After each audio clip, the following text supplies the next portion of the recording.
ام المومنین حضرت عائشہ رضی اللہ عنہ کی شان میں جب سورۃ نور نازل ہوئی، بخاری شریف میں ہے، کتاب التفسیر میں بھی، افک میں بھی، کئی مقامات پر، تو ابوبکر صدیق نے کہا کہ قومی، اٹھو اور حضرت کے آداب بجا لاؤ. تو حضرت عائشہ نے کہا لا احمد الا اللہ.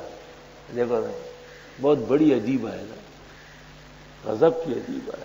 لا احمد الا اللہ، کیوں میں سوائے اللہ کے کسی اور کا شکر کروں؟ مطلب یہ کہ حضرت تو 40 دن سے پریشان ہے خود، جب تک اللہ تعالیٰ کی طرف سے وحی نہیں آئی ہے حضرت صلی اللہ علیہ وسلم کو کہاں پتہ چلتا ہے. تو لا احمد الا اللہ. اور ایک روایت میں یوں الفاظ ہے کہ بحمد اللہ لا بحمد احد، شکر و ثنا تو خدا کے لیے ہے، کسی ناراض بھی ہے، تھوڑی سی گلہ ہے. میان عاشق و معشوق رمز است، کرامن کاتبین راہم خبر نیست. حضرت سے ان کا تعلق صرف نبوت کا نہیں ہے، میاں بیوی کا بھی ہے.